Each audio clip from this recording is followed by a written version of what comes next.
The Skyline Campaign was started 2 years ago, and it was founded in order to fight the proliferation, the uncontrolled proliferation of very tall buildings in London, something that nobody had experienced before. Since Boris Johnson's been in power, we suddenly had a huge surge in numbers, and they're growing. We've gone from 236 towers anticipated in 2014 to 436 this year. So that is incredibly worrying. We're really concerned about the character of London being lost. We're concerned about the use of materials that aren't sort of indigenous to London architecture, and also diluting of London's character generally. On top of that, they very often are built very close to some of our best landmarks and historical assets. You are an architect, a very successful one, with your own practice, and your own designs are quite modern. You build in glass and steel, so you're not one of those people who's just against anything modern. Do you like any tall buildings, or is it just the context that these are in? I'm always at pains to say that I've lived in New York. I'm half American, so I spent 5 years in New York. I absolutely love tall buildings. I like modern buildings.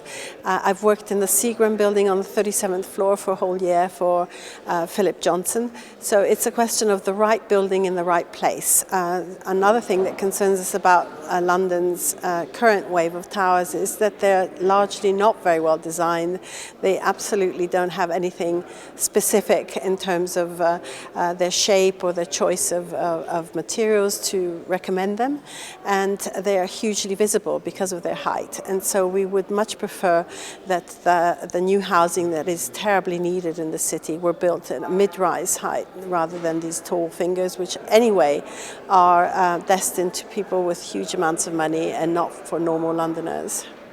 So what do you think, as an architect, of the design of the Chiswick Curve? I'm leaving aside for a minute where they're planning to put it. As a building, what do you think of it? I'm afraid it's not my particular style. I'm actually friends with the architect, so that makes it a little bit difficult, but it's not a building that I would choose above others. I think the towers that I do like are the older Manhattan type of masonry buildings with quite a lot of detail, with a very clear bottom, middle and top, and this building is for me somewhat too generic, part of a sort of an aesthetic that I don't particularly buy into. But when you come in on the motorway and you look at the GlaxoSmithKline building, for example, the fact that you've got the sky, the changing sky reflected in the glass, is rather beautiful. Those buildings can be beautiful.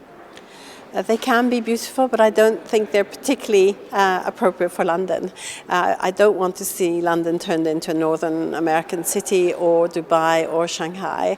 And part of my presentation has a lot of slides of cities where you can't even say where you are. You just don't know what continent you're on, what city you're in. And I think that would be a terrible shame if London became like that. So tell me about the setting of the Chiswick Curve, because that, everybody I think pretty much around here is agreed is not good. The main problem with the setting is that it's the tall buildings are visible. That's the main thing that distinguishes them. And so this particular building would be seen from Kew Gardens, which is one of the World Heritage Sites. It would be seen from the River Thames. It would be seen from Chiswick, and it shouldn't be seen from these places because those places are undermined by the presence of something that doesn't fit in. And so I think there's a selfishness in doing so. I don't see why this building should get away with it. We work hugely with historic buildings and listed buildings, and the planners tend to be very, very fussy with what you can do, and it seems incredible that they should allow these liberties to developers for buildings that are private buildings. They're not even civic buildings. If it were a church or some important civic building, you might start thinking maybe it should be seen from a distance, but certainly not a private apartment building. So why do you think that is, and what do you think the Skyline Campaign can do about it? The reason behind this wave of tall buildings is entirely to do with money, which is very depressing. It's to do with the mayor wanting a lot of investment mostly from abroad, and it's to do with the fact that the boroughs are unfortunately strapped of cash. They're totally impoverished after the recession and after the austerity, and they need to find funds to pay for their services. And the only way they have to accrue any money in their coffers is to sell off permits for building tall. And the developers are more than happy to pay that money, and so it's a vicious circle, and it's a very unholy one that needs to be stopped sooner or later. Okay, so what can we do about it?